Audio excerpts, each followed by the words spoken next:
الحمد لله الذي لم يتخذ ولدا ولم يكن له شريك في الملك ولم يكن له ولي من الذل وكبره تكبيرا. قال الله تعالى: الذين إن مكناهم في الأرض أقاموا الصلاة وآتوا الزكاة وأمروا بالمعروف ونهوا عن المنكر وللہ عاقبۃ الامور. سامعین ذی وقار، 14 اگست 1947 کو دنیا کے عظیم نقشے پر نمودار ہونے والی عظیم ریاست مملکت خدا داد، جسے آج بھی دنیا پاکستان کے نام سے جانتی ہے، جی ہاں، یہ وطن ہمیں کسی ویسے یا کسی جاگیر میں نہیں ملا، بلکہ اس مملکت خدا داد کے پیچھے بر صغیر کے مسلمانوں کی 3 صدیوں کی جد و جہد اور کوشش ہے کہ جس کے نتیجے میں ہمیں یہ پاکستان ملا. اس پاکستان کو آزاد کرنے کے لیے بوڑھی ماؤں نے اپنے بڑھاپے کے سہاروں کو اپنی آنکھوں کے سامنے کٹتے ہوئے دیکھا، ماؤں نے اپنے دودھ پیتے بچوں کو تڑپتے ہوئے دیکھا، اور باپردہ عورتوں کی چادریں چھین لی گئی، اور مظلوموں کو ظالموں کا یہ نعرہ سننا پڑا: یہ تمہارا پاکستان ہے. اسی پاکستان کے لیے گھر تباہ ہوئے، اسی پاکستان کے لیے عصمتیں لٹ گئی، اسی پاکستان کے لیے سر کٹے، اسی پاکستان کے لیے عورتوں کی عزت چھینی گئی، اسی پاکستان کے لیے نوجوانوں کو جلایا گیا. آخر کیوں اتنے ظلم سہے؟ جی ہاں، ان سب قربانیوں کے پیچھے ایک مقصد تھا.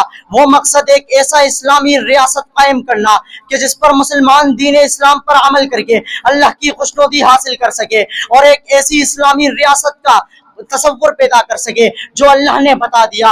اور اس الگ ملک کی جد و جہد میں کتنا خوبصورت نعرہ سنائی دیتا تھا: پاکستان کا مطلب کیا؟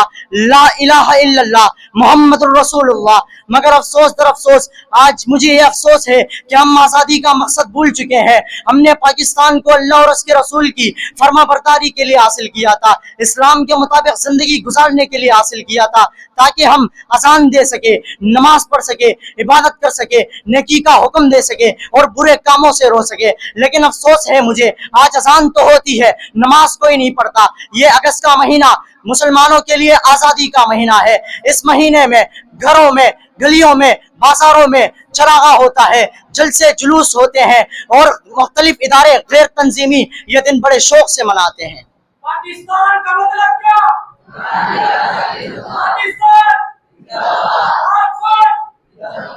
مجھے افسوس ہے ان اسکولوں کالجوں کی طالبات پر جو ان دنوں میں ناچ گانوں میں نظر آ رہی ہوتی ہیں. حالانکہ وہ مستقبل کے معمار ہے اور یہ ناچ گانوں میں نظر آ رہی ہوتی ہے.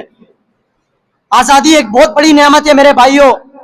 اگر آپ کو آزادی کی قدر و قیمت کو جاننا ہے تو آپ فلسطین کے مظلوم مسلمانوں سے پوچھو.